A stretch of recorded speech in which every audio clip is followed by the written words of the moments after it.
Então, possamos lermos juntos, como igreja, capítulo 1, versos 7 até o versos 11, que diz assim: em quem temos a redenção por meio de seu sangue, o perdão dos pecados, segundo as riquezas de sua graça, que faz superabundar para conosco em toda a sabedoria e inteligência, dando-nos a conhecer o mistério de sua vontade, segundo o beneplácito no qual havia proposto em si mesmo, com a finalidade de restaurar todas as coisas em Cristo, na dispensação do cumprimento dos tempos, tanto as que estão nos céus como as que estão na terra, em união com Ele, em quem também fomos feitos herança, havendo sido predestinados conforme o propósito daquele que faz todas as coisas segundo o desígnio de sua vontade. Pode sentar, santos. Justo e eterno Deus, Pai de nosso Senhor e Salvador Jesus Cristo, nós te agradecemos, Senhor, por esta rica oportunidade que o Senhor nos concede de sermos pecadores diante da tua santa lei, da tua santa graça, Senhor.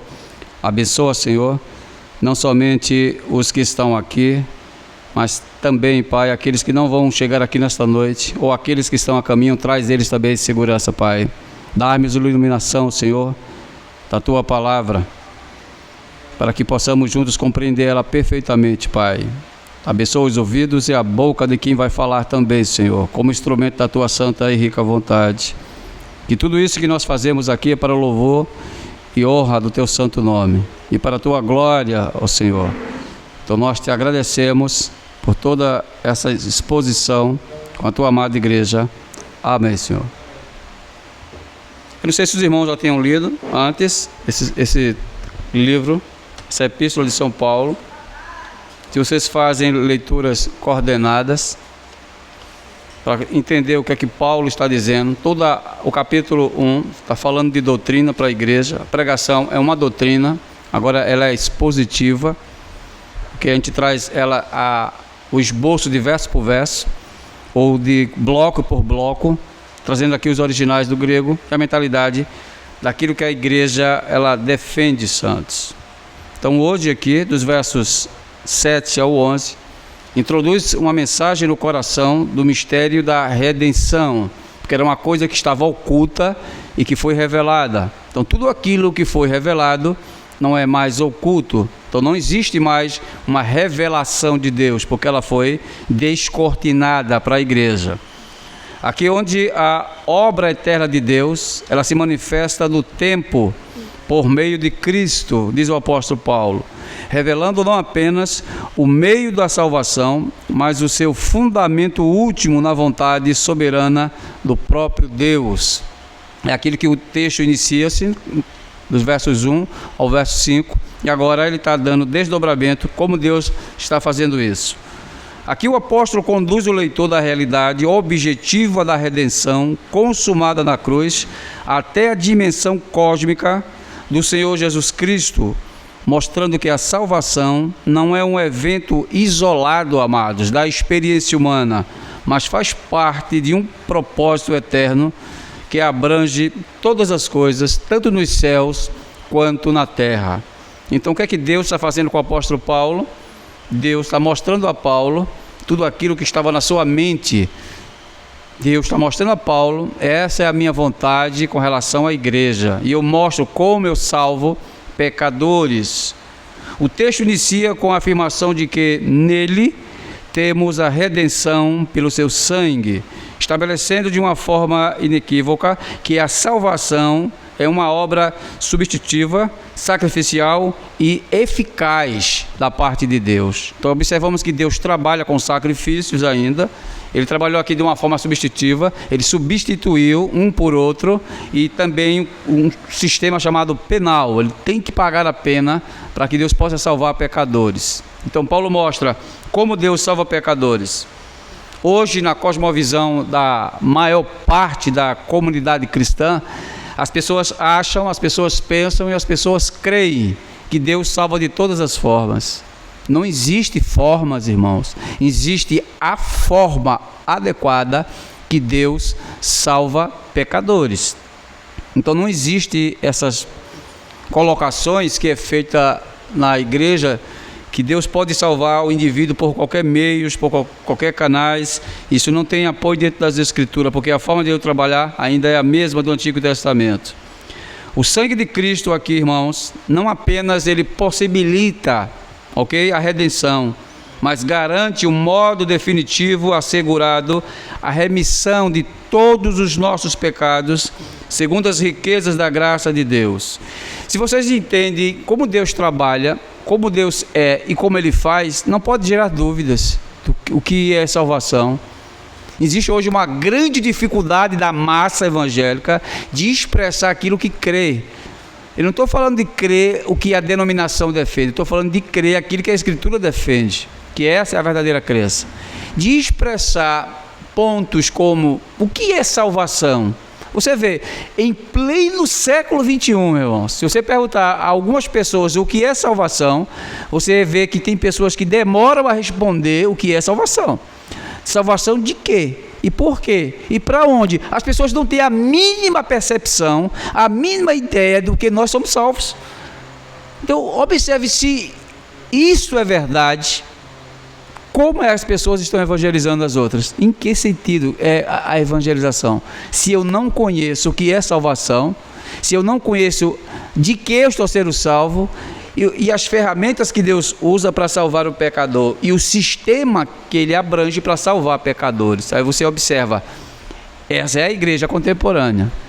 Essa é a igreja que defende que Cristo salva pecadores, mas não sabe explicar como Deus salva pecadores. Aí o apóstolo Paulo aqui, ele mostra com uma forma abrangente como ele faz isso. Ele aprofunda essa realidade ao afirmar que Deus nos deu a conhecer o mistério da sua vontade.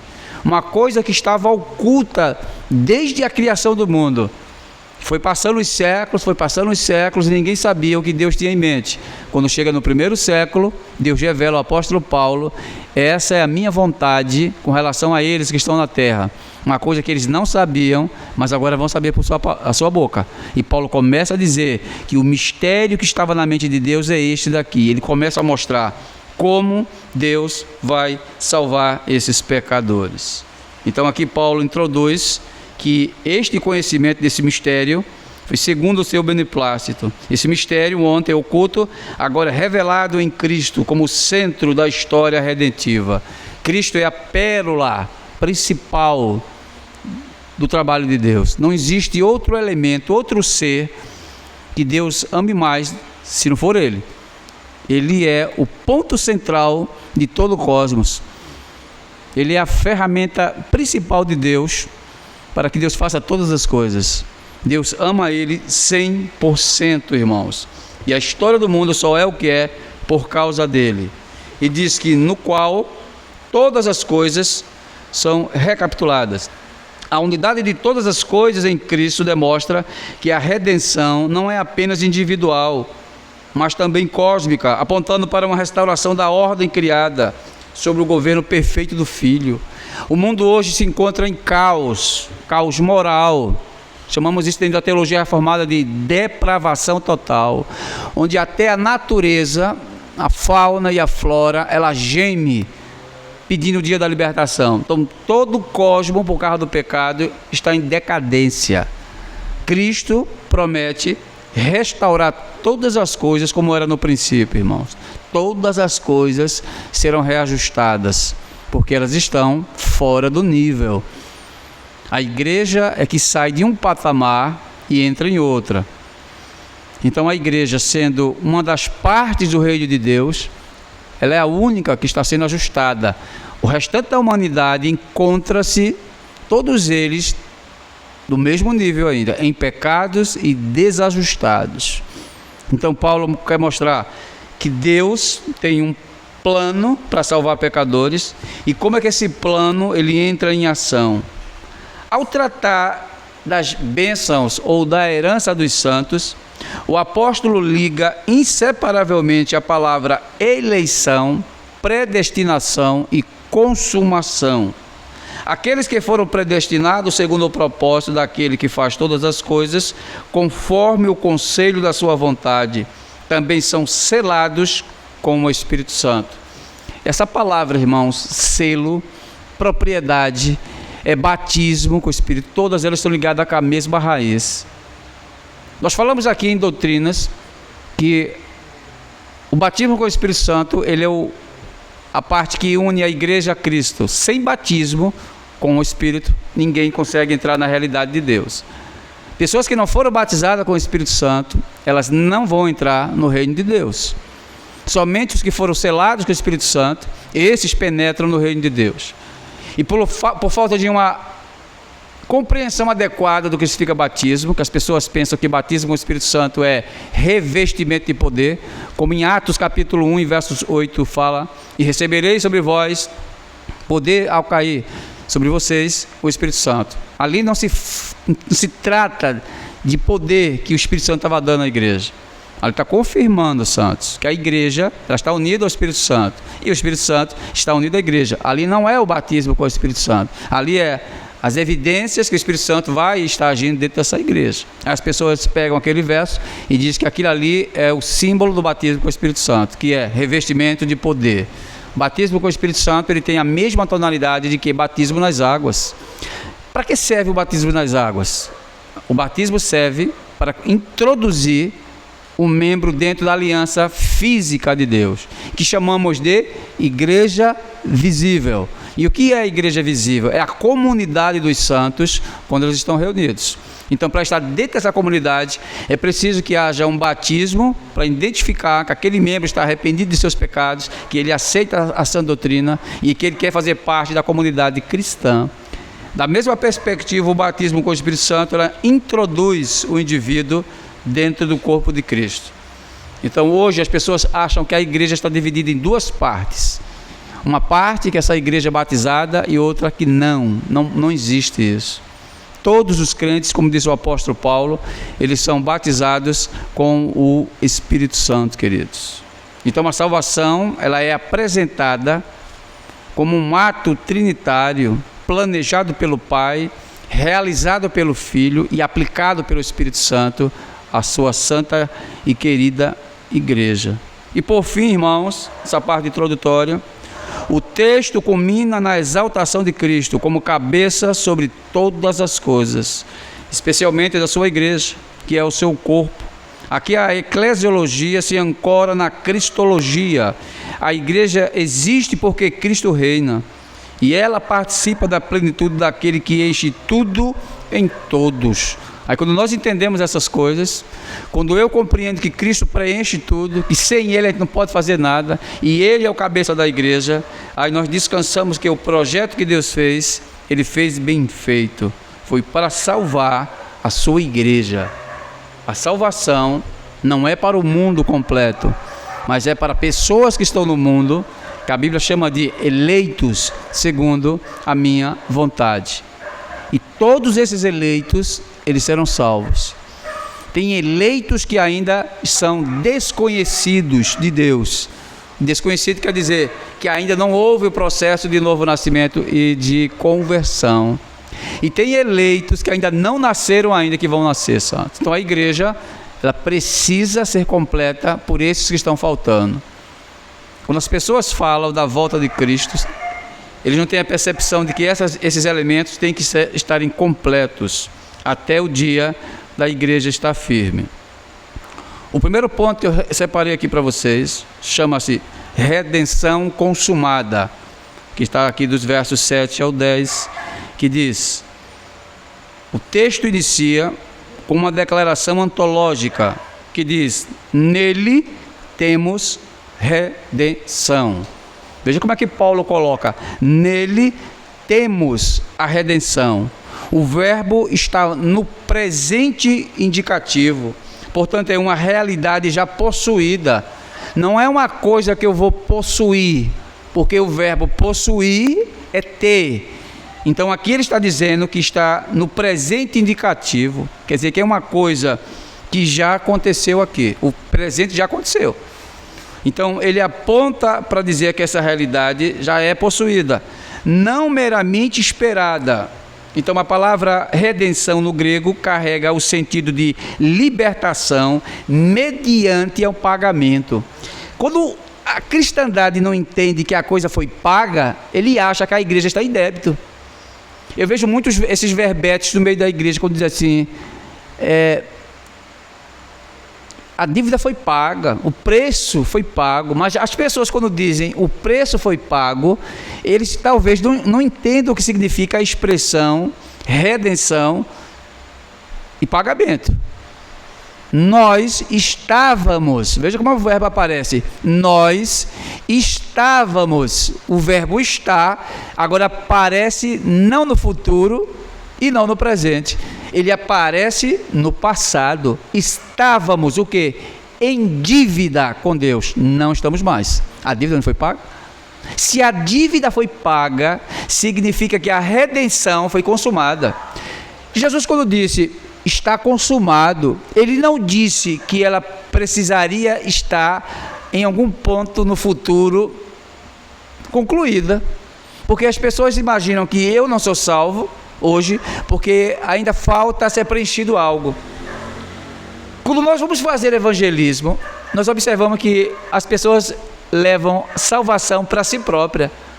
Se você fazer a desconexão de você, aí você entende. Por que você é salvo? Não, porque eu tenho que ser fiel a Deus. Então essa fidelidade vai me levar até o último dia da minha vida. Aí naquele último dia, o Senhor vai peneirar essas obras e vai ver se elas estão boas, para que eu seja salvo. Porque ele entende que salvação é um processo futuro e que salvação depende dele. Que isso é pelagianismo dentro da igreja, não é nem arminianismo, porque Armínio não defendia isso, irmãos. Quem defendia esses pontos negativos, antibíblicos, era o monge chamado britânico Pelágio. Então Pelágio dizia que salvação é por méritos e tem que fazer as obras. Aí a igreja contemporânea de hoje acredita que para ser salvo, eu tenho que ser fiel a Deus. Não precisa ser fiel a Deus, santos, para ser salvo. Nós entendemos do ponto de vista da ótica reversa. De fato, temos que ser fiéis, mas não para sermos salvos, santos. Porque se eu tentar mover um músculo meu para ser salvo, o que é que acontece? Eu tenho que praticar a obra. Porque não existe fidelidade apenas de braços cruzados. Então, para que eu seja salvo, em termos de fidelidade, eu tenho que praticar as obras. Aí quando Paulo esboça aos próprios Efésios, no capítulo 2, ele vai desconstruir a teologia de obras. Ele diz, não por obras, mas por aquele que chama. Porque a salvação ainda é um processo de graça. O que é a graça, irmãos? Para a igreja, em relação da igreja, é um favor imerecido que esses pobres, miseráveis pecadores se encontram num estado de depravação total, que eles não têm a mínima condição de se salvarem. Então é por isso que eu tenho que salvá-los. Agora, da perspectiva de satisfação, que nós vamos falar disso lá na frente, a salvação é por obras, porque Deus exige que a obra seja paga. Tem que ser paga. Então, quando ela é paga, os beneficiários não fazem nada, é por isso que é por graça. Aí a igreja não entende a separação de graça e de justiça. Satisfação penal é a justiça e a graça é o recebimento de favores de pessoas imerecidas como eu e você. Então isso é a definição que Paulo vai falar aqui. Então quando eu não entendo o processo, quando funciona, eu acho que salvação é por mim, que é por obras, é por fidelidade. O mesmo sistema da igreja do Antigo Testamento, que é os judeus. Os judeus acreditavam que eram salvos porque eles estavam obedecendo a Yahvé. Não é por obediência. Deus nunca salvou ninguém por obediência. Isso é uma falsa percepção. Então, esta palavra grega, que significa aqui redenção, carrega o sentido de libertação, mediante pagamento de resgate, evocando o contexto veterotestamentário da libertação do cativeiro. Se você entende o que é escravidão, você vai ver que não há possibilidade do escravo se soltar. Se você entende o que é um senhor, você sabe que também não há possibilidade do escravo se soltar e se libertar do seu senhor. Existem dois tipos de senhores, a palavra Kyrios tuteu e Kyrios diabolu. Veja, Kyrios tuteu, Yahvé, que é o Senhor Deus, ele é o Senhor de toda a majestade do cosmos. A igreja serve a ele. Quando Paulo usa as expressões Kyrios, que é Senhor, ele está dizendo simplesmente que a igreja agora serve à justiça de Deus. Ao mundo ele diz a mesma coisa. Kyrios, tu diabolos, significa é o Senhor, o teu Senhor é o diabo. Então a igreja não serve mais ao diabo, a igreja serve a Cristo. A igreja servia ao diabo. Aí quando nós vamos falar disso para a sociedade, parece que é um bicho de 7 cabeças. Diz assim, você serve ao diabo. As pessoas ficam assim irritadas quando a pessoa diz isso, porque é realidade, elas não suportam ouvir essa doutrina, elas acham que servem a Deus.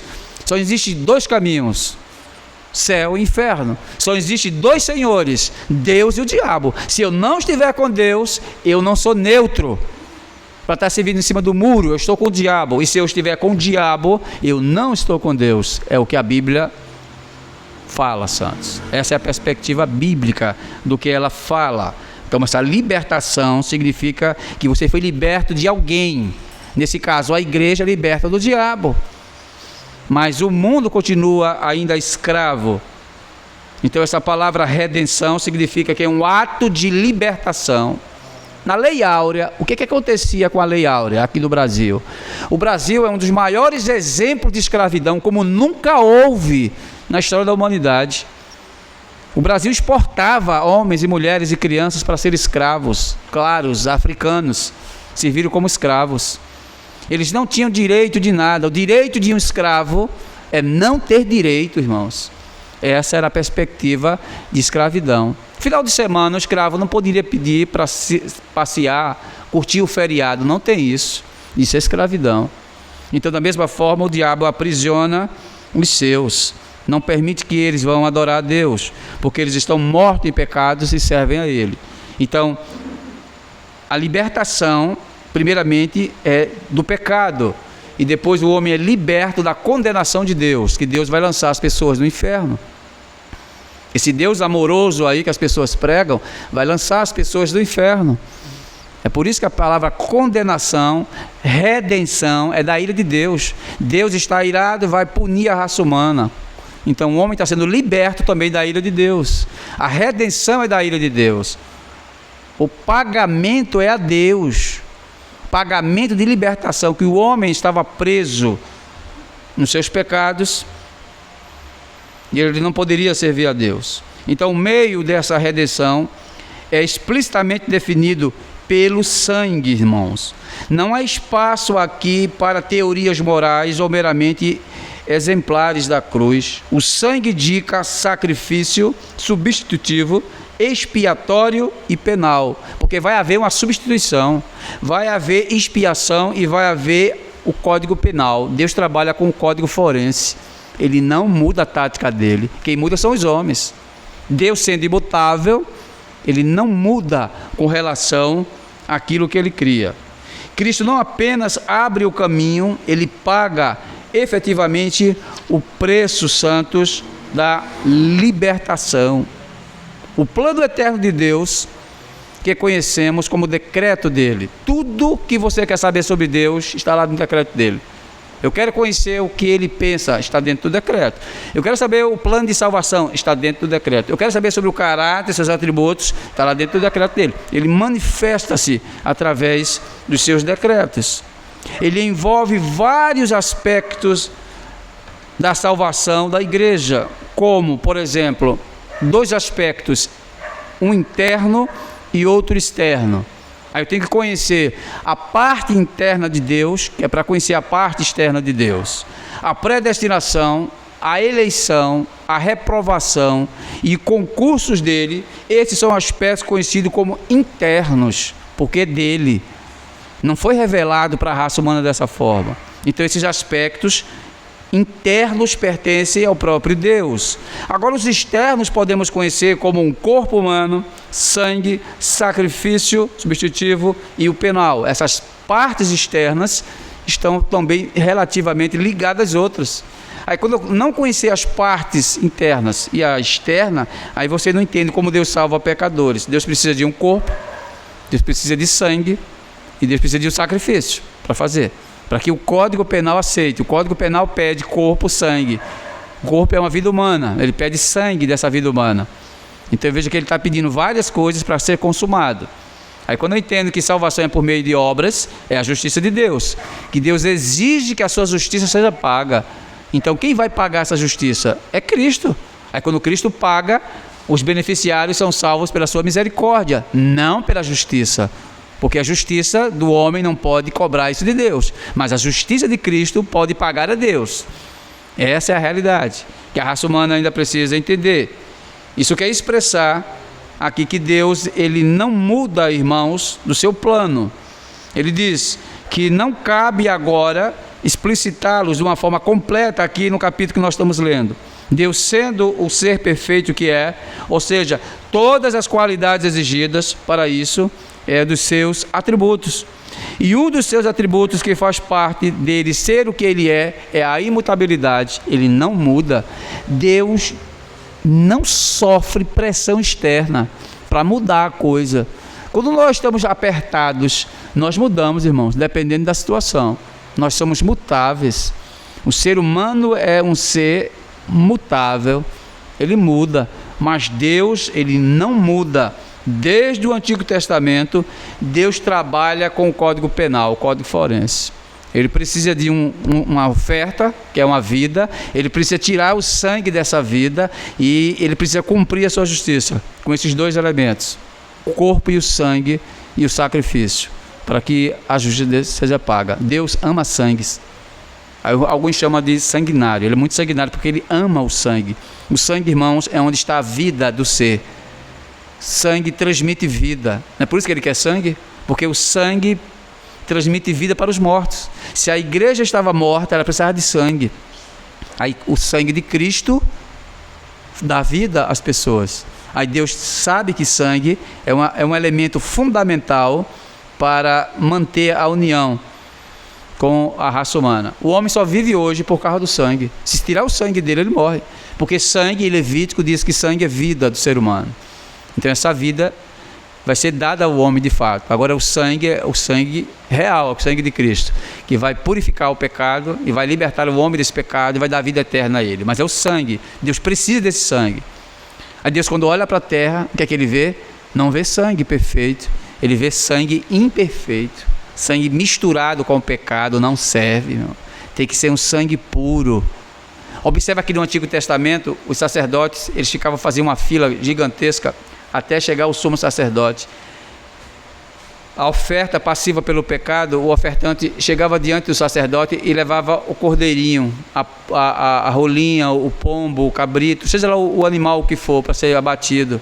E o sacerdote apalpava assim ele, abria os olhos dele e fazia o trabalho linear para ver se ele estava enxergando, o ouvido para que ele escutasse, apalpava para ver se nele tinha algum defeito físico. Observou, está perfeito, leva para matar.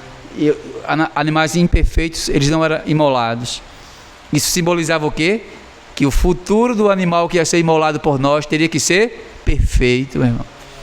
A Isaías descreve que na sua boca não achou um dolo sequer, uma falha não achou em Cristo, nem moral e nem física. Espiritual, 100% o homem, está pronto para o abate, ele é perfeito para isso. Então essa perspectiva de Deus salvar pecadores do Antigo Testamento ainda continua naquele período do primeiro século. Então ele tinha a oferta, tinha o sangue, o sacrifício para a remissão de pecados. Então era necessário compreender bem esses elementos envolvidos. O apóstolo Paulo vai explicitar este assunto de forma altamente bíblica e forense. Parece que a igreja entende o lado bíblico, mas não quer entender o lado forense. Porque se ela não entende o lado forense, que é a justiça, ela fica com um entendimento incompleto da coisa. Ela tem que entender completo. Por que não pode ter dúvidas? Porque você tem que entender perfeitamente como é que ele salva. Aí quando você entende como ele salva, você fica em paz com Deus. Então ele abre a exposição da seguinte forma: em quem temos a redenção. A igreja recebe a porção da graça de Deus pela redenção que Cristo realizou na cruz. A cruz é o altar de Deus, o sacrifício é Ele, Cristo. Aí Deus, eu preciso do corpo e do sangue dele para que eu possa salvar aqueles pecadores. Então a palavra redenção significa literalmente resgate. Deus só pode resgatar pecador em Cristo. Fora de Cristo não tem resgate. Não existe outro meio para salvar pecadores se não for Cristo. Deus resgatou os seus eleitos, caídos em pecados e delitos, da condenação eterna das vossas almas. Não existe almas boas. Não existe, porque o padrão de bondade, quem mede é Deus. Não é a raça humana que mede o que é bom. Então Deus mediu pela sua vara a raça humana e disse: todos não prestam, estão contaminados pelo pecado. Nada que saia das veias deles, dos pensamentos, das palavras, das obras deles presta, porque estão contaminadas pelo pecado. As melhores obras estão mescladas pelo pecado, então não presta. Depois que eu reajustar o homem, eles vão começar a praticar as boas obras. Aqui eu digo que é boas para eles, porque eles não sabem o que são boas obras. Você vê que os verbos apontam para o futuro. Nós somos chamados para as boas obras, fomos preparados para as boas obras, mas antes não tinha obras não, porque todas as nossas obras, como disse o profeta Isaías, são como trapos da imundície. Então essa é a perspectiva de que Deus salva pecadores caídos em delitos e pecados da condenação eterna. Esse resgate, teologicamente falando, irmãos, a expressão máxima de Deus, usar a sua misericórdia. Aí você vê que Deus usa a misericórdia em segundo plano, mas em primeiro plano ele usa justiça. A igreja hoje diz que primeiro é a misericórdia para depois ser a justiça. Deus disse: não pode ser, porque primeiro tem que ser a justiça para depois ser a misericórdia. Eu nunca vi, santos, em um lado humano, uma carroça transportando bois. É o que a igreja faz hoje. A carroça, ela puxa os bois, porque se a carroça puxa os bois, então a ordem dos fatores estão erradas. Uma coisa só pode ser o que é quando ela é logicamente. E o que é lógica? É os bois puxando a carroça, santos. Nesse sentido, a justiça é primeira, porque o homem tem que primeiro trabalhar para receber. Então Deus fez o que com Cristo? Ele trabalhou, fez o sacrifício, morreu, e agora a misericórdia entra, que é o recebimento do pagamento, santos. O pagamento é a justiça de Deus, ele requer justiça. Então o pecador, ele sai dessas condições de dívida e agora estão pagas em Deus, santos. Então a igreja contemporânea conhece muito pouco sobre isso, achando que Deus é apenas amor. Não se trata de amor, irmão. Ninguém tem dúvidas que Deus é amor, não. A expressão está de forma errada. Nós sabemos que Deus é amor. Agora, onde é que entra o amor de Deus? O amor de Deus não está desassociado da sua justiça e nem da sua misericórdia. Porque as pessoas acham que se Deus lançar uma pessoa no inferno, Deus não é amor. Deus não é amor, porque Deus não quer lançar ninguém do inferno. Irmãos, se Deus não quer lançar ninguém no inferno, por que foi que ele criou o inferno? Veja que coisa ilógica. Se Deus não quer lançar ninguém no inferno, e por que foi que Deus lançou, e por que Deus criou o inferno? Porque não, que Deus ama a todos. Deus não ama a todos, irmãos. Deus ama o diabo, irmãos? Deus não ama o diabo. Então eu já começo a desassociar que está errado. Se Deus ama a todos, Deus é obrigado a amar o diabo. Deus é obrigado a amar os demônios, porque Deus não ama a todos. Então coloca eles dentro do amor de Deus. Mas por que Deus não ama? Porque Deus os odeia, santos. Os demônios e o próprio diabo. Deus também odeia os incrédulos, porque eles ofendem a lei dele. Aí nós observamos que o amor de Deus está sendo mal difundido, está sendo mal passado para a sociedade. Agora Deus ama com dois tipos de amores, irmãos. Esse amor aqui, que a gente está falando aqui no capítulo de Efésios 1, é o amor especial, o amor que ele salva pecadores. E esse amor é só dado a uma classe de pessoas, que é a igreja. É a igreja, ela é exclusivista. Por quê? Porque somente ela se apropria disso, ninguém mais. Então não adianta a igreja que está aí dizendo que Deus ama a todos, que Deus quer salvar a todos, porque quando nós abrimos as Escrituras, Deus não quer salvar o diabo, Deus não quer salvar demônio, Deus não quer salvar incrédulos, não eleitos. Ele não vai salvar, santos. É o que a Bíblia diz que é verdade, que incomoda as pessoas, mas é a verdade. Aí Paulo mostra que essa é a verdade. E para tratar do pecado do pecador e a sua relação com a salvação, eles precisam conhecer a relação entre misericórdia e justiça divina.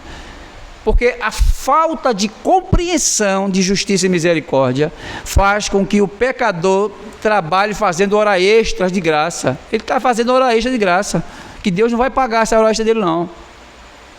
Essa hora extra que eu estou te falando é o trabalho que ele está fazendo em vão, que ele acha que está fazendo um trabalho para Deus. Não aceita trabalho? Então eu estou trabalhando em vão para Deus. Então essa hora extra, que é as obras, elas não são contadas, irmãos, porque elas são pecaminosas. Se você faz obras para Deus, para ser salvo, você está em pecados. Se você tenta ser fiel a Deus para ser salvo, você está em pecados, porque você está anulando uma tal de graça. Aí Paulo disse que a graça deixa de ser graça, a obra dilui a graça, a obra acaba com a graça. É isso que ela faz. Aí Paulo diz, já que ela não pode fazer isso, porque ela não existe, a gente tem que compreender isso, que justiça é uma coisa e misericórdia é a outra. A resposta correta não é escolher entre misericórdia ou justiça, mas afirmar que Deus salva o pecador por meio da misericórdia, satisfeita plenamente da justiça de Cristo. Troca essa palavra justiça por obras. É ela. Agora não é a tua obra não, é a obra de quem? De Cristo, que salva pecadores, que a Bíblia chama de justiça. A obra de Cristo é chamada de justiça. Aí Deus aceita a obra dele, mas não aceita a tua. Por que ele aceita a obra dele? Porque é perfeita, não tem variações, ela é perfeita. E por que Deus não aceita a tua obra para ser salvo? Porque você é um pecador depravado, moralmente, espiritualmente depravado. Já que Deus não pactua com pecados, já que Deus não pactua com mortos, é por isso que ele não aceita a tua obra. É por isso que ele não aceita. Você está em pecados, você tem que entender isso. Já que Cristo é fora de tudo isso, ele aceita a obra dele.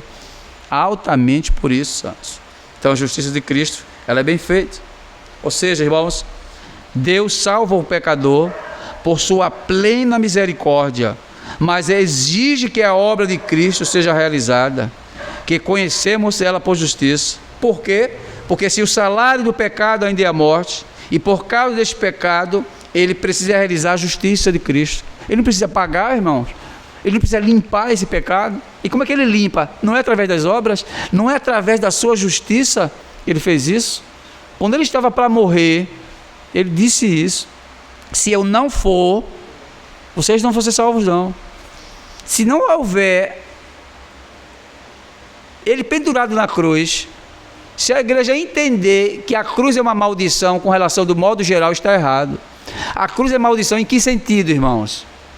No judaísmo, um criminoso, quando era posto na cruz, é por causa dos crimes dele. Aí tinha um do lado direito e do lado esquerdo de Cristo, mas ele não era corrupto. Agora entenda, viu? Por que ele é chamado de corrupto, Cristo, viu? Não é por aquilo que ele fez não, viu? É por aquilo que ele não fez. Porque se o ladrão da direita era um criminoso, ele merecia estar na cruz, e o lado esquerdo também, que estava na cruz, ele merecia, porque era outro depravado, bandido, criminoso, ele merecia estar na cruz, mas Cristo não merecia estar na cruz. Então a cruz foi feita para criminosos, fora da lei. Jesus não está fora da lei, ele estava dentro da lei. Agora, por que a teologia chama Cristo de pecador, nesse sentido? Porque ele carregou os nossos pecados, ele carregou as nossas obras malignas, foi transportado para ele a carga pecaminosa no ombro dele. Foi por isso que ele morreu. Ele morreu pelos nossos pecados, ele foi chamado de maldito por nós. Foi por isso que ele foi malfeitor. Então Deus mata ele pelo pecado, não dele, mas pelo pecado da igreja. Isaías diz que ele carregou os nossos pecados. Ele transportou as nossas iniquidades. O castigo que nos traz a paz, diz o profeta, estava sobre ele. Foi por isso que ele morreu? Ele morre como um criminoso. Por quê? Porque ele aderiu todas as nossas práticas pecaminosas. Todo o nosso pecado estava nele. Não é por isso que ele morre, irmãos? Aí Deus mata ele para limpar o pecado da igreja. Aí você vê agora por que se chama assim morte substitutiva. Houve uma substituição. Quem deveria estar na cruz éramos nós. Aí Deus troca, bota ele e tiramos nós. Aí agora a morte que estava sobre nós foi retirada, irmãos, porque ele não morreu. Depois que morre, o pecado também é exterminado. Não há mais o que Deus olhar para nós e nos condenar. Por quê? Porque o pecado foi extirpado. Não foi paga a dívida, meu irmão. Veja que coisa, a dívida foi paga. Algum cristão ainda diz: eu preciso ser fiel para ser salvo. Então ele está dizendo que a dívida não foi paga, porque ainda falta ser algo completo. É uma falta de percepção de justiça e uma falta de compreensão do que significa misericórdia. Aí Paulo explica que a cruz é o setor onde a dívida foi paga. Não há mais dívida, irmão. Se não há mais dívida, meu nome foi limpo do SPC, eu posso comprar à vontade. Porque o nome não foi limpo, agora eu não posso chegar para fazer uma compra e dizer lá: o senhor está com dívida. Eu vou dizer: minha dívida foi paga, eu paguei. No SPC não devo mais nada, eu posso comprar à vontade. A dívida foi paga, irmãos. Deus não pode lançar você no inferno, sabe por quê? Porque ela foi paga. Cristo pagou a dívida, com o corpo dele, com a sua justiça, com as suas obras. Então entenda isso. Aí Paulo quer dizer que o sangue que Deus usa serve para matar a eliminação do pecado. O pecado não tem mais moral contra a igreja em relação de lançá-los no inferno. Não pode mais. Agora, por que o mundo vai ser lançado no inferno? Porque o pecado deles não foram pagos, irmãos. Todos eles vão para o inferno. Sabe por quê? Porque Cristo não pagou o pecado deles. Veja o perigo que eles estão a viver. Paulo disse: nenhuma condenação há para os que estão em Cristo. Ou seja, aqueles que Cristo morreu, o pecado foi pago. Aí Paulo quer mostrar isso aqui no capítulo 1 de Efésios, que Deus usou a sua misericórdia em segundo plano, porque a primeira ação de Deus foi trabalhar para matar o pecado, que é a justiça de Cristo. Aí quando ele faz isso, nós somos libertos. Deus exerce misericórdia sem violar a sua justiça. Não tem arrumadinho não, santos. Nós encontramos essas expressões aportuguesadas aqui no Brasil, porque o Brasil gosta disso, né? O velho arrumadinho. Para eu conseguir um emprego tem arrumadinho, para eu ser libertado de um presídio tem arrumadinho. O carcereiro vai lá, dá uma cochilada, deixa a chave. O carcereiro vai lá, abre a grade sem querer, o cara sai. De repente aparece dólares no bolso do carcereiro, ele não sabia como foi que aquilo apareceu, mas o cara foi solto. Isso é arrumadinho. Em Deus não tem isso não. Ele vai continuar sendo preso para sempre, ou ele vai ser solto para sempre. Não há essas expressões. Mas essas expressões encontramos dentro da vulgaridade da nossa literatura portuguesada. Mas dentro da literatura de Deus, não há como barganhar com Deus, não há como trapacear com Deus, santos. Sem condições. Ou você é salvo, ou você é condenado. O pecador não precisa apenas de perdão, ele precisa que a justiça de Deus seja satisfeita. E o que é a justiça satisfeita? A cruz foi satisfeita. Satisfeita, irmão. A igreja do primeiro século entendeu isso. Uma vez salvos para sempre, porque a dívida foi paga. Somente uma mente despojada das verdades do Evangelho é que crê que salvação se perde. Somente uma mente desprovida do conhecimento bíblico é que rejeita que salvação se perde. Porque uma mente que está agrupada com o Espírito Santo, uma mente olhando para Paulo e os Escritos, quando Paulo argumenta que salvação não se perde, é porque Paulo está olhando para a cruz, não está olhando para ele não. Paulo disse: olha, miserável homem que sou. Ele disse ele próprio: quem libertará o corpo dessa morte? Da morte? Quem? Aí ele olha: Cristo faz isso. Cristo faz isso.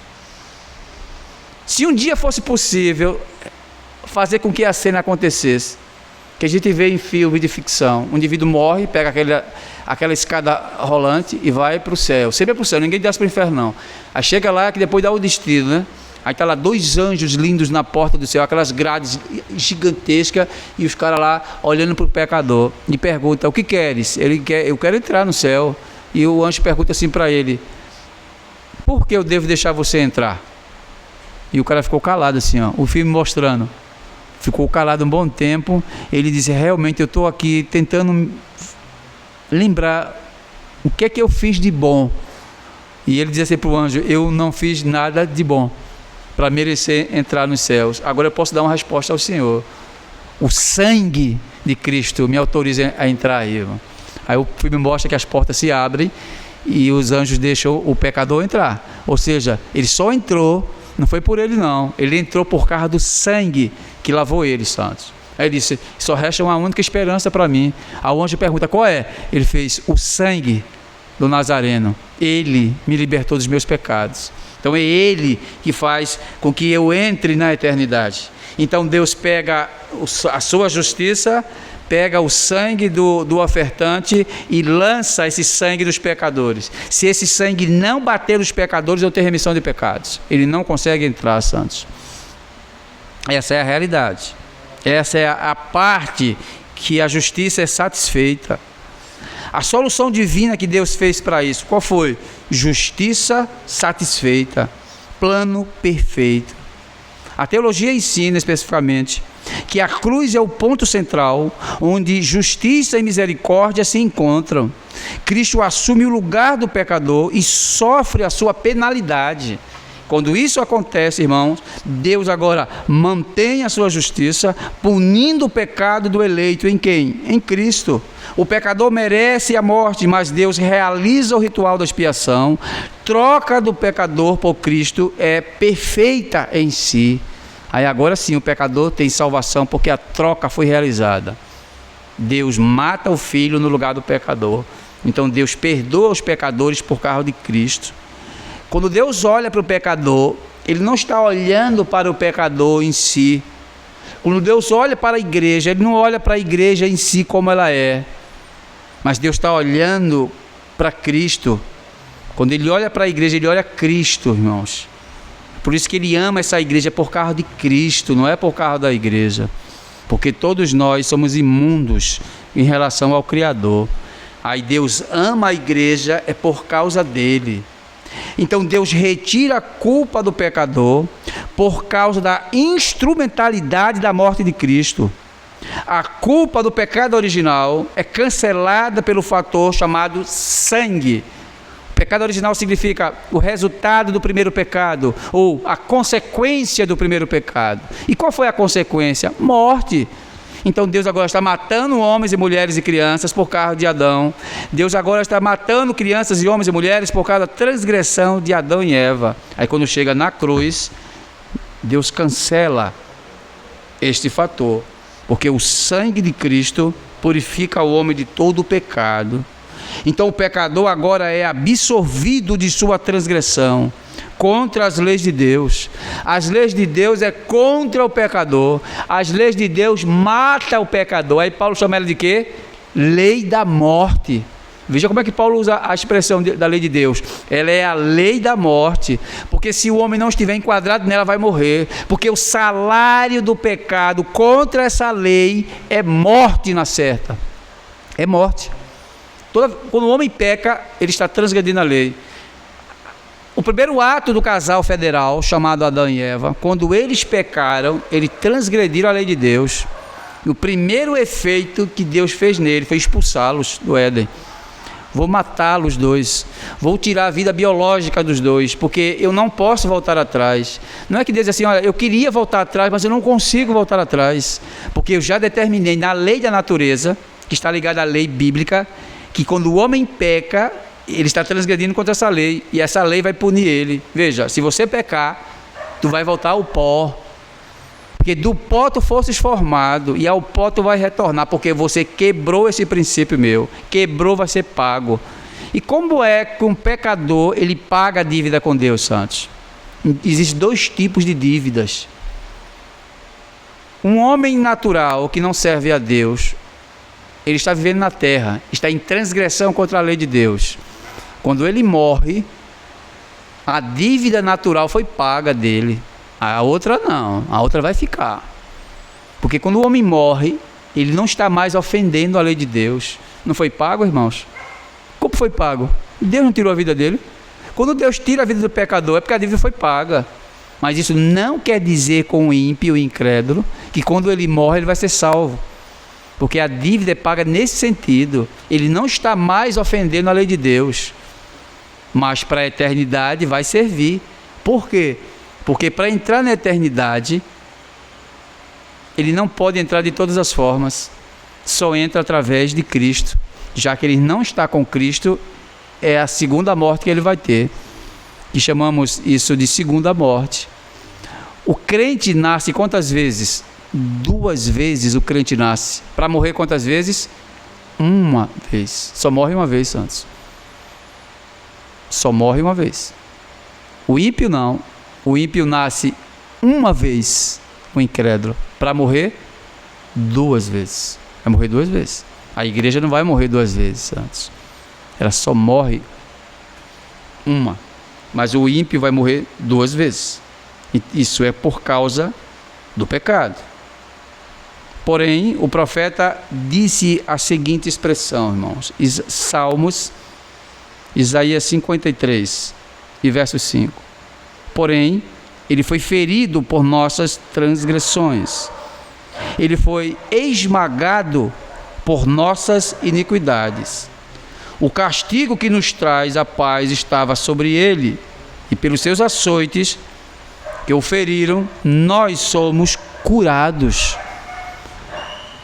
Você vai assistir uma vez o filme Paixão de Cristo, aquele bem antigo, né? Do italiano, que ele tinha 4 horas de duração, o filme. E o filme rolando, a gente vê membros de igrejas cristãos chorando na tela, porque na hora que ele está apanhando e vai ser morto, aí os cristãos ficam chorando. O bichinho está sofrendo, ele não merece morrer. Eu vejo que expressões de cristãos. Ele não era para morrer. Eu estou com pena dele porque ele está morrendo. Não entendeu nada do que funciona, santos. Tudo bem que não é para nós estarmos rindo de uma morte, dando gargalhadas de uma morte de alguém, que é até falta de percepção, né? Mas da morte de Cristo, não é para nós darmos gargalhadas, mas éramos para estarmos felizes, vamos, com a morte dele. Felizes, porque ele morreu. Quando ele vai em direção à cruz, é a nossa vitória, não é a nossa derrota, não. Aí nós teríamos que estar confiantes. É como se nós quiséssemos assim, ó, vamos empurrar ele para a cruz logo, para que nós sejamos salvos. Então não é para estarmos rindo, mas é para estarmos felizes, porque ele está na cruz. Porque cruz significa vitória da igreja. Significa que os meus pecados estão sendo perdoados. A minha condenação foi cancelada porque ele foi para a cruz. Eu tenho que entender isso. Então, quando o profeta usa essa expressão, que o castigo dele, ó, que nos traz a paz, é um castigo que traz solução. É uma surra que ele levou, tremenda, que os seus ossos foram esmagados, irmãos. A penetração dos chicotes romanos era de 3, 4 dobras, e na ponta do chicote tinha ossos, pedaços de ferro. E aqueles ossos, quando se encontrava com a carne, irmãos, não batia e saía não. Muitos deles penetravam na carne, e para que tirasse aquilo, eles puxavam, e quando puxava, vinha com couro, com a carne. Então Cristo sofreu horrivelmente na cruz. Os seus ossos apareceram, ficaram expostos, sangue derramado. Foi uma morte horrenda que ele teve, porque na noite anterior ele apanhou muito ainda, santos. Apanhou muito. O texto diz que ele não suportou com a cruz. Não é porque a cruz era pesada, não. É porque ele estava no último estágio, como um ser humano. Apanhou a tarde e a noite todinha, irmãos. O texto diz, quando ele foi levado para a frente das autoridades, que ele ficava calado, o caniço descia da cabeça dele. Fale com o rei, ele está perguntando a você. E quando ele respondia, era outro soco e outra pancada que ele levava. Por que responde a ele? Veja que barbaridade. Eu apanho porque eu estou calado e eu apanho porque eu estou falando. Aí depois disso, leva ele para levar uma surra. Que surra foi essa? Que o número de chicotadas ultrapassou o limite, irmãos. Aí quando ele está levando a cruz, o que é que acontece? Ele cai. Caiu várias vezes. Aí o rapaz que ajuda, o Cirineu, ajuda ele, é por causa disso. Porque ele não ia conseguir chegar na cruz, lá no local do Gólgota, para ser crucificado. O médico disse que aquilo foi um ato tão brutal que o analista clínico disse: eu não sei como foi que ele chegou lá, na cruz, porque não tinha condições não. De tanto apanhar e de como ele apanhou, a forma brutal que ele apanhou, que o corpo dele ficou dilacerado totalmente, irmãos. Os ossos estavam expostos de tanto apanhar. E ainda vai ser agora crucificado. A dor insuportável, santos. E a posição que ele fica na cruz é para morrer. Morre com falta de ar. Nós chamamos de uma parada cardiorrespiratória. Os pés, um em cima do outro, com o prego, não deixando que ele se movesse. As costas na cruz, quando tocava, causava dores terríveis. É por isso que ele tentava sair da cruz, mas não conseguia, porque os braços não permitem que ele saia da cruz. A essa posição força o que é essa posição? Ela força dessa posição que ele estava. Força a respirar mais, acelerar mais a batida do coração, vai acelerando, porque ele não está aguentando.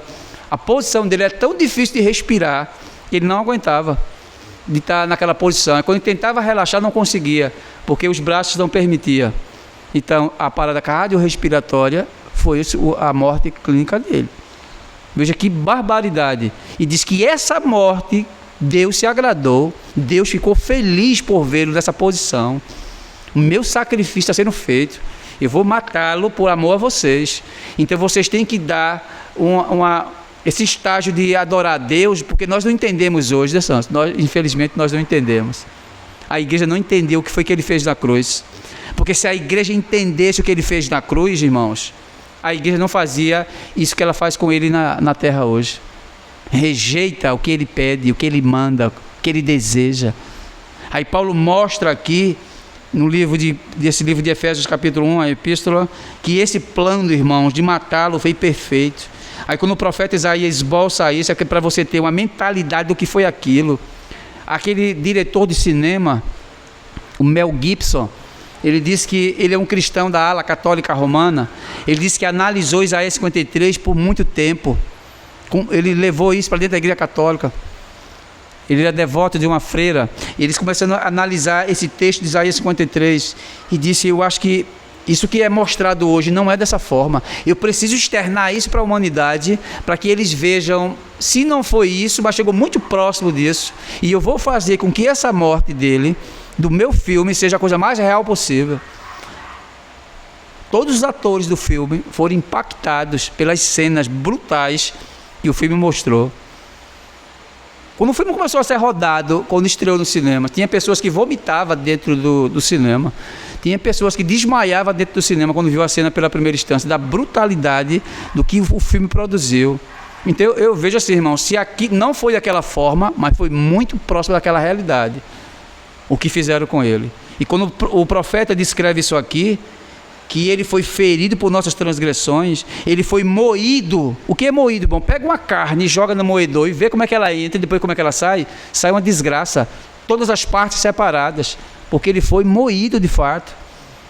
Então essa linguagem que o profeta usa é usada na forma de teologia, para mostrar a forma brutal que ele passou, santos. Isto informa que as nossas mentes, que grandioso trabalho sacrificial ele fez por todos nós como igreja, queridos. Porém, a mente dos eleitos passa do estágio de informações teológicas para o estágio de formação. Informação é isso que eu estou dando a vocês. O que é informação? É essas notícias que eu estou trazendo para vocês. E qual é a formação? A formação é quando você adere, quando vocês nutrem o que eu estou falando e aplicam isso. Eu acredito que foi dessa forma. O que nós podemos retroceder ou podemos avançar com relação a isso? Retroceder não, vocês têm que avançarem. A morte exige de Cristo que essa igreja responda a isso. E por que ela não consegue responder? Porque as pessoas pensam que ser cristãos é de uma forma nominal. Eu vou fazer as coisas quando eu quero fazer. Não é dessa forma não, santos. Ser cristão é uma das coisas mais sérias que tem na humanidade. Então, essa perspectiva paulina, quando ele escreve a epístola, ele quer mostrar que isto é uma realidade. O autor de Hebreus, que é altamente desconhecido da Escritura, porque ninguém sabe quem foi que escreveu a epístola aos Hebreus. No capítulo 10, e no versos 14 até o versos 17, ele fala assim, porque com uma só oferta, ele, Cristo, aperfeiçoou para sempre os que estão santificados. E disto o Espírito Santo também nos é por testemunha, porque depois de haver dito, ele disse, este é o pacto que farei com eles depois daqueles dias, diz o Senhor, colocarei as minhas leis em seus corações, em suas mentes a escreverei, e de seus pecados e iniquidades não mais me lembrarei. Deus está dizendo que os teus pecados vai cair no mar do esquecimento. Se os pecados é aqueles elementos constitutivos que me lançam no inferno, Deus está dizendo, não mais me lembrarei dos seus pecados. Ou seja, não há punição para vocês, porque os teus pecados foram perdoados pelo meu filho. Eu não mais vou julgar. Esquecer quer dizer, não vou jogar na tua cara os teus pecados para te condenar, porque a obra que ele fez foi perfeita. Por que salvação não se perde? Porque Deus é perfeito. Por que salvação não se perde? Porque a justiça de Cristo é perfeita. Porque quando você diz que eu preciso fazer algo para ser salvo, é porque você está negligenciando a perfeição de Cristo, a perfeição de sua justiça. Aí você negligencia a própria justiça dele, porque você está dizendo que ele é um incompetente, ele não foi perfeito para me salvar, ele apenas possibilitou salvação. Jesus não possibilita a salvação de ninguém, ele as dá e as garante. Ao verso 39 diz assim de Hebreus 10, nós, porém, não somos daqueles que recuam para a perdição, mas daqueles que creem para a salvação. Veja como é diferente. Nós não somos como aqueles que creem que salvação se perde, que podemos recuar. Não, mas nós somos daqueles que cremos que salvação é um ato de Deus. Esse é os crentes, que creem que aquilo que Deus fez em Cristo, aquela punição, aquele martírio, aquela maldição foi para salvar a igreja. Essa é a realidade. Essa expressão, não somos daqueles que recuam para a perdição. O que isso quer dizer, santos? Então, se você acha que a salvação se perde, você não confia plenamente na obra de Cristo, é porque que os crentes verdadeiros creem para a salvação que foi dada a ele na cruz. Eu não tenho dúvida nenhuma da salvação da igreja. Por que eu não tenho dúvida? Porque eu não estou olhando para a igreja, eu estou olhando para ele. Porque se eu olho para a igreja é pecaminosa. A gente vê muitos escândalos aí, né? Como agora aconteceu, um pastor que estava envolvido em outros escândalos aí. A gente vê muitos escândalos. Aí você vai olhar, um homem desse é salvo, não se trata de salvação dele, porque ele é um pecaminoso, santos. Eu não estou dizendo que ele é ou que ele não é. Eu estou dizendo que não olhamos para o pecador, olhamos para Cristo. Agora, também sabemos que o homem que vive deliberadamente em pecados, ele não é um salvo de fato. Então, aqui, o pecado, ele não conta como isso. Mas Cristo, ele salva de fato o pecador. A justiça e a misericórdia não competem entre si, irmãos, mas simplesmente elas convergem na cruz. As duas estão juntas, as duas são parceiras. Por que foi que Deus usou Jesus Cristo? Porque Deus tem uma intenção de salvá-los. Por que Deus matou Cristo? Porque Deus tinha a intenção de salvar a igreja, o pecador. Porque o intento de Deus sempre funciona. Observem, no Antigo Testamento os filhos de Eli estavam em pecados. O texto diz assim, olha, o texto diz, Deus tem a intenção de matá-los. Coitado, vai matá-los, não tem para onde correr não. Se Deus tem a intenção de salvar, Ele vai salvar. Se Deus tem a intenção de matar, irmãos, ninguém pode salvar essa pessoa. Quando o braço do Senhor está estendido, disse o profeta Isaías, quem poderá pará-lo, irmãos? Quem poderá segurar para deter o braço de Deus? Se o braço vai descer para salvar, Ele salva. Ele não vai possibilitar, não. E se o braço vai descer para matar e condenar, ele vai ser morto e condenado. Aí o texto diz, Deus tem o intento de matá-los. Aí o texto se cala. O que é que acontece depois, irmãos? Os dois filhos de Eli vão para a guerra. E os dois foram mortos. O mensageiro chega e diz, Eli pergunta, os meus filhos, ele fez, estão mortos. Então Deus cumpriu a promessa dele, vou matá-los, porque Deus não volta atrás, santos. Porque quando Deus quer salvar, Ele salva. Então não é essa a segurança que nós temos, porque Deus disse, eu lhe dou vida eterna. Não vou possibilitar a vida eterna, eu dou vida eterna. Então a justiça de Deus, ela é satisfeita.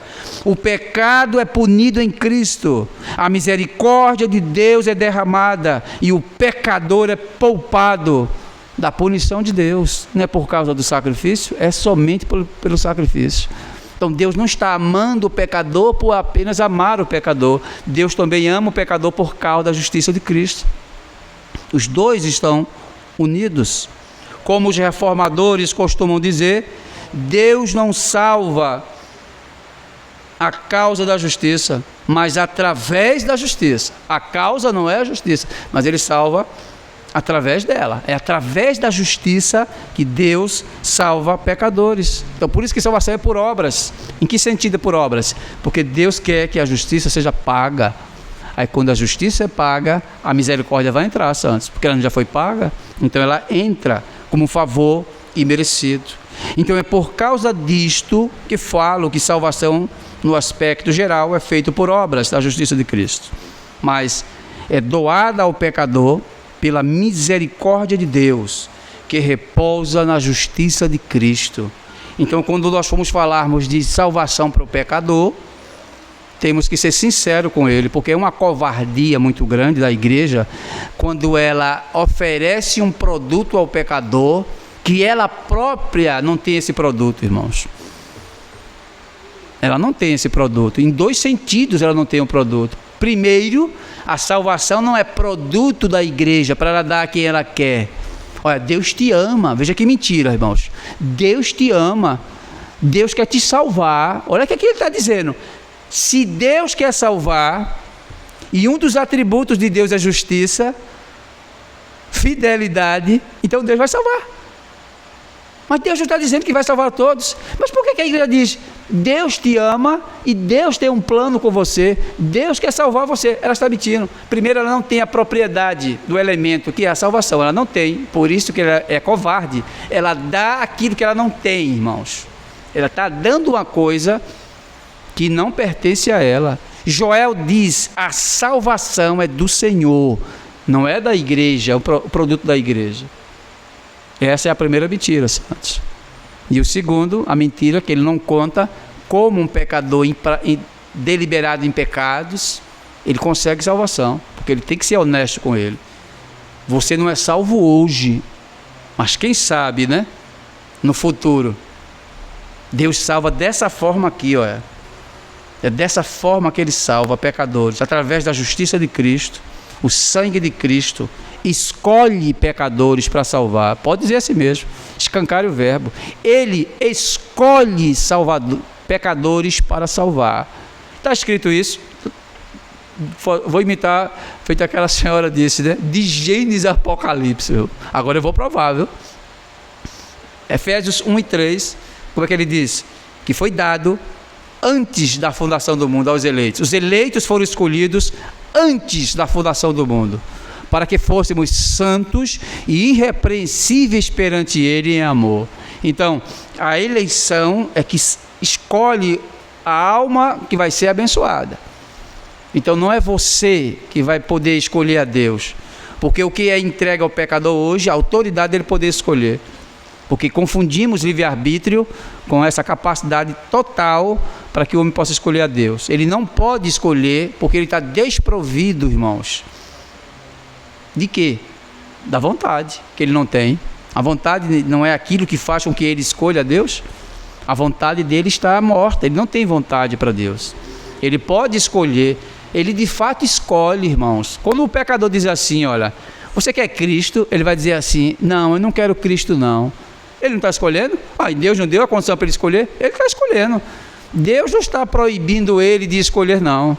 Deus não está tapando a mente dele para que ele não escolha, não. A boca dele fazendo com que ele não abra para aceitar o evangelho, não. Ele não escolhe porque ele não quer, de fato. E isso não é o livre-arbítrio dele? Ele não está escolhendo? Deus não deu a capacidade para ele? Ele está escolhendo aquilo que ele quer escolher. E o que é que ele escolhe, o homem natural? As coisas naturais. Porque a parte espiritual nele não está morta. Essa parte que é a vontade que faz a escolha está morta. É por isso que ele não aceita Deus. Mas Deus está deixando ele aceitar. Ele aceita porque ele não quer aceitar. Ele odeia o evangelho, santo, na prática. Então, nessa perspectiva, ele está sendo condenado por Deus. A terceira observação que eu faço aqui no versos 10, que na dispensação da plenitude dos tempos. Essa expressão dispensação aponta para a administração soberana de Deus na história, irmãos. Não se trata de acaso. O que é um acaso? É uma coisa que a gente não tem domínio sobre a coisa que vai acontecer. As pessoas têm um costume de dizer assim, Jesus está às portas, Jesus pode voltar a qualquer momento, irmãos, prepara-te. Isso não é verdade, santos. Não pode ser verdade. Não existe acaso. Existe uma ordem programada de Deus, que ele chama de plenitude dos tempos, é isso que ele quer dizer. Então Jesus não pode estar voltando hoje, por exemplo. Não pode estar voltando hoje. Duvido ele voltar hoje. Duvido ele voltar amanhã. Não pode ser verdade isso, santos. Mas a igreja está dizendo aí fora. Deus pode raiar a qualquer momento. Prepara-se, rapaz, para se encontrar com Deus. Impossível, santos. Deus trabalha dentro dessa perspectiva que chamamos de plenitude dos tempos. Em Gálatas 4:4, quando o apóstolo escreve aos Gálatas, ele diz, olha, mas vindo a plenitude dos tempos, aí Deus se manifestou. Ou seja, o que é plenitude? É o tempo correto, é o tempo apropriado de Deus, não é o teu não. Então Deus marcou no cronômetro dele, no Kairos, no Cronos não, no Kairos dele, que o dia do filho nascer seria aquele, o dia que Maria deveria parir deveria ser aquele. Então o dia é aquele, não vai passar não, nem é antes nem depois. Então não tem esse papo que está dizendo, é hoje que vai... Não é hoje não, santos. Quando as pessoas dizem, Cristo pode raiar hoje, ele está quebrando esse princípio, porque a volta de Cristo tem um dia programado, tem um tempo determinado, irmãos. Aí ele dá aquelas pistas, né? Em 1 Tessalonicenses capítulo 2, ele vai dar as pistas. Quando o homem da apostasia estiver, irmãos, o pecado estiver altamente daquela forma, eu vou dar a Satanás, Deus diz, todo o poder a ele, com prodígios e mentiras, para enganar as nações. Aí sim, o meu filho vai estar muito perto de voltar. Quando o filho da perdição se manifestar, aí Paulo diz, capítulo 2, que é o filho da iniquidade, sim, aí o Filho de Deus está próximo de voltar. Mas se esses fatos e sinais não estão na terra ainda, então ele não está próximo de voltar, ou como se estivesse hoje ou amanhã, como a igreja tem ensinado. Esse ensino de que Cristo está às portas, como se ele viesse hoje, a igreja prega aí há décadas e décadas e décadas, e Jesus não voltou ainda, irmãos, por falta de compreensão da Escritura. Nós não temos que estarmos preocupados com o tempo da volta, não, queridos. Nós temos que estarmos preocupados em servir a Ele. E isso é que a igreja tem que estar preocupada. Eu estou preocupado, feito os adventistas do sétimo dia, que marcou a volta dele de 3 a 4 vezes.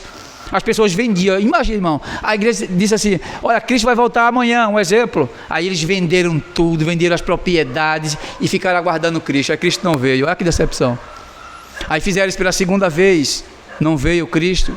A igreja adventista, fazendo falsas profecias. Eu não estou usando adventista por isso não, porque muitos cristãos fazem isso, não é só os adventistas. Então essa é a verdade. Eu não estou preocupado com a volta de Cristo, assim, em tempo de data. Estou preocupado em servir a Ele bem.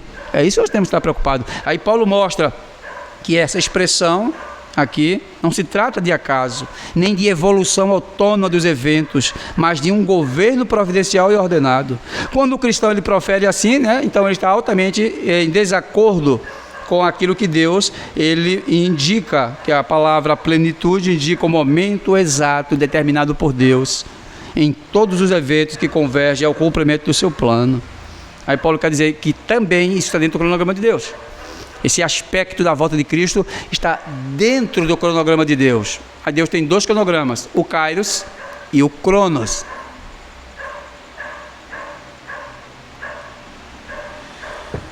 Essas palavras nós já conhecemos. Relógio marca minutos, segundos, horas, minutos e segundos. Cronômetro que marca. Mas esse não é o tempo de Deus, esse é um tempo nosso. Agora o Kairos, que é o tempo de Deus, ele marca tempos e épocas, os séculos, ele marca tudo isso aí. Para Deus não existe tempo, irmão. Tempo é uma coisa aqui do nosso mundo. Tempo para Deus não existe. A eternidade não tem dia, não tem tarde, não tem noite. Não tem um relógio lá dizendo, Senhor, já são 2 da tarde. Não tem isso não, santos. Tempo não existe na eternidade. Porque se existe tempo na eternidade, a eternidade não é eternidade, santos. O tempo é feito para os mortais. Não é para Deus e a classe divina. É feito para nós. Aí ele dá uma pincelada assim. Para Deus, 1000 anos é como se fosse um dia. E um dia, como 1000 anos, para ele tanto faz. O tempo está passando assim à frente de Deus, ó. Passado, presente e futuro passando na frente dele, ó. Para nós não, só presente. Ele já está vendo tudo que está acontecendo, ó. Porque não tem para ele tempo. Então Cristo pode voltar, um exemplo, fosse hoje ou amanhã, poderia ser rapidinho para ele, mas não pode acontecer dessa forma, porque Deus é coordenado. Deus é altamente coordenado. Há uma época exata, é isso que Paulo está dizendo aqui, com a dispensação da plenitude dos tempos, irmãos. Então, para que ele possa reunir em todas as coisas em Cristo. Então, essa expressão que ele usa aqui depois, para convergir nele todas as coisas, essa palavra é reunir. Na língua grega carrega a ideia de recapitular, restaurar e colocar sobre uma única cabeça todas as coisas. É sobre ele. As coisas que estão desordenadas vão estarem ordenadas, todas ordenadas, principalmente a igreja que está desordenada. Todo o cosmos vai ser ordenado. Todo o cosmos. A ordem está desordenada. Como assim? A alimentação está desordenada, os animais estão desordenados, os pássaros estão desordenados, a própria flora está desordenada, o ser humano está desordenado. Por que um animal ataca o homem? Porque está desordenado o bichinho, ele está altamente desordenado. Por que uma cobra pica o ser humano? Porque ela está altamente desordenada, santos. Você pega lá em Isaías, quando ele diz, depois que as coisas forem reordenadas, que a criança colocará a mão na toca da naja, não é isso? E ela não vai picar, meu irmão, porque ela não foi feita para isso, santos. O animal, ela reconhece o seu rei. O animal reconhece o seu governante, que é o homem. No Éden dá o entendimento que todos os animais se curvavam diante do seu gerente. do seu governador, que era o homem. O homem é a expressão máxima de Deus. Os animais sabiam disso. Mas depois do pecado, o que é que ocorre, irmãos? Ocorre que o animal não respeita mais o homem, porque está em desordem. A ordem cósmica está em desordem. Aí Paulo quer dizer aqui que ela vai entrar em ordem outra vez. Todas as coisas vão ser restabelecidas no cosmos, de fora para dentro. O universo vai ser restabelecido. A natureza vai entrar em conformidade com aquilo que Deus prescreveu. Vai estar em paz. Quando você vê essas coisas de maremoto, terremoto, esses acidentes naturais, é porque a natureza está respondendo, está em desordem, santos. Aí Paulo diz que tudo vai ser restaurado nele. Ele vai restaurar todas as coisas. Tudo vai ser restaurado, irmãos. Tudo vai ser restaurado. A morte não vai mais existir, porque ela vai ser colocada ponto final nela. O homem não nasceu no ponto final de Deus para morrer. O homem não nasceu para morrer eternamente. Aí isso vai ser onde? Reordenado aonde? Na igreja. O homem vai viver para sempre. Para sempre, meu irmão. Olha, se tem uma coisa que eu gosto, eu amo, é viver na terra, viu? Porque é uma bênção de Deus que Ele deu. A vida é uma bênção, irmão, de Deus, não é maldição não.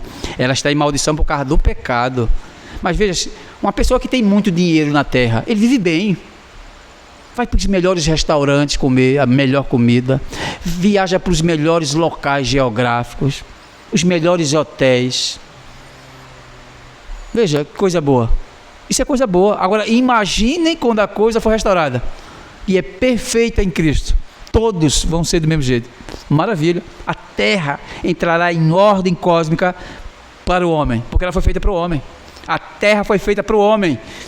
E vai ser bem reajustada. Aí Paulo diz que a salvação fala da forma de salvar, fala da forma dessa estruturação cósmica de salvação, e agora ele quer mostrar que todas as coisas do final vão ser reorganizadas. Mas Cristo veio para restaurar a unidade cósmica, inclui as coisas nos céus, a realidade espiritual, anjos e ordens celestiais, as coisas na terra, a humanidade, criação, história será restaurada. Tudo vai ser restaurado, irmãos. Todos os seres humanos vão serem ressuscitados. Ímpios vão ser ressuscitados. Incrédulos vão ser ressuscitados. Os crentes vão ser ressuscitados. Todos eles, santos. A ordem vai ser restabelecida de novo. O dono da criação vai voltar e vai colocar tudo em ordem. Então nós aqui vemos que a obra de Cristo não é apenas individual, mas ela é cósmica, santos. Então o versículo 11 fecha dizendo assim: havendo sido predestinados, é assim que ele vai falar, essa palavra requer a salvação, não nasce da vontade humana, mas do decreto eterno de Deus. Predestinação significa Deus escolheu soberanamente, antes da fundação do mundo, sem base em méritos humanos.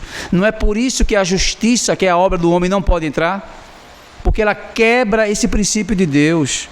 Como enfatizado por John Owen, um grande reformador da igreja, ele disse: a eleição é o fundamento inabalável da salvação, pois repousa na vontade imutável de Deus. Disse Owen. Os reformadores sabiam disso, mas parece que a igreja hoje não sabe disso não. Que ela repousa, irmãos. A predestinação não é maldição, é bênção de Deus. É bênção de Deus. O particípio que diz, havendo sido predestinados. O particípio está dizendo, está na voz passiva, indicando que o sujeito da ação é Deus. Deus é o objeto direto. O homem é o objeto indireto. O que isso quer dizer? Que o objeto direto, que é Deus, ele bate contra o objeto indireto. O objeto indireto sofre a ação do sujeito. O sujeito não sofre a ação do objeto indireto, porque ele foi feito para isso. O objeto indireto, ele sofre a ação passiva do sujeito. O sujeito é Deus. Deus é a ordem primária. É a primeira causa. O homem, sendo a segunda causa, ele sofre a ação da primeira causa. O resultado, que é a última causa de Deus, que é o final, que é a consumação, que a predestinação vai colocar isso como ponto final, faz com que nós somos salvos pela instrumentalidade de Deus, não é pela vontade humana, santos. Então a reforma e os reformadores entendiam isso dessa forma. Aqui Paulo não está descrevendo uma possibilidade, mas um fato consumado do decreto eterno de Deus. A predestinação aqui, portanto, não é previsão, santos, não é previsão, mas determinação soberana de Deus. Ele determina os fatos que anteriormente está na Escritura. Então, como é que ele faz isso? Ele colocou na Escritura, a raça humana conhece, a raça humana vai conhecer depois, mas o fato de estar ali apontando para o futuro não indica isso, indica que ela já foi criada antes em Deus. A revelação escrita é apenas a manifestação da mente de Deus, que o futuro vai acontecer da forma que Ele quer, santos. Como enfatiza João Calvino, que diz: Deus não escolhe porque Ele prevê fé, mas o homem crê porque foi escolhido. Então ele foi escolhido não porque creu. Ele não foi escolhido por Deus porque ele creu, mas ele só creu, como disse Agostinho, porque foi escolhido. É altamente diferente. Ele só creu porque foi escolhido. Aí Agostinho disse isso, é um fator decisivo da eleição. Ele só crê porque foi eleito, porque sem a eleição ele não conseguiria fazer isso. Então a predestinação não ocorre dentro da história, santos, mas antes dela. Ela pertence à eternidade divina, não é uma decisão reativa do homem, não pode ser, não é condicionada por eventos futuros. Como assim? Deus está vendo no futuro que fulano vai se converter, Deus está vendo no futuro que fulano vai crer, aí aqui eu vou predestiná-lo, eu vou colocá-lo dessa forma. Não, Deus não vê nada não, santos. Deus é cego fora dele, Deus só consegue ver o que está nele, Deus não consegue enxergar nada fora dele, irmãos. Porque a história não ocorre fora de Deus, a história ocorre dentro dele. Ele é o escritor da história, é dele, que emana dele, é inerente a dele, tudo de Deus. Quando você vê alguma coisa acontecendo fora de Deus, não é Deus, isso não é verdade, que todas as coisas acontecem dentro dele, a história é dele, ele que cria a história, ele cria os fatos. Se é bons ou maus, não interessa, santos. Ele cria todas as coisas. Não depende da resposta humana para que a predestinação aconteça. Ela é anterior à criação, antes da queda, antes da fé, irmãos. Isso significa que a salvação não começa no tempo, mas no conselho eterno de Deus na eternidade. Porque a salvação vem de lá para cá. E nós acreditamos que esta é a mensagem que Paulo tentou falar para os Efésios.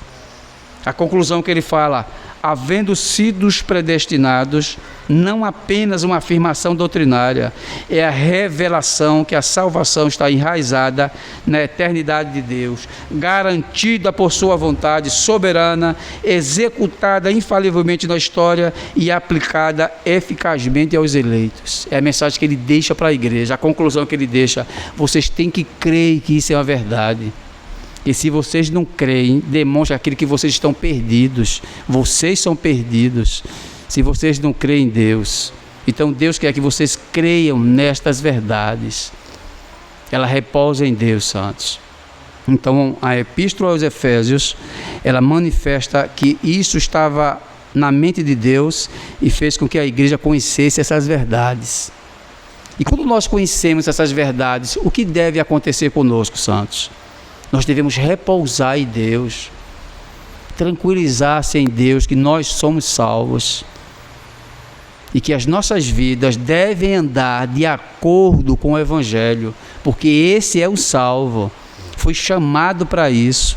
Uma vida de um homem eleito, a vida de um homem predestinado não é viver deliberadamente em pecados, irmãos. Como Paulo disse, uma vida santa e uma vida irrepreensível. É crer que isso é verdade, porque isso é obra de Deus, santos. Vamos ficar de pé, irmãos. Justo e eterno Deus, Pai de nosso Senhor e Salvador Jesus Cristo, te agradecemos, Senhor, por essa tua instrumentalidade. que o Senhor tem nos eleito, nos predestinado para sermos santos segundo a Tua vontade, Pai. A obra que o Senhor realizou na cruz, Senhor, foi uma obra perfeita, Pai, que não deixou nenhuma lacuna, nenhum espaço em aberto, mas que o Senhor salvou a sua igreja. O Senhor vem salvando os teus eleitos dentro da tua plenitude dos tempos, Senhor. E nós te agradecemos por isso, Pai. Abençoa a igreja aqui local, Senhor. Abençoa os membros que não vieram hoje também, Pai. Abençoa aqueles que estão com algum tipo de doença, enfermidade. Ajuda eles também, Senhor. Eu te peço, Pai, todas essas coisas em nome de Cristo Jesus, aquele que vive e que reina para sempre. Amém, Senhor.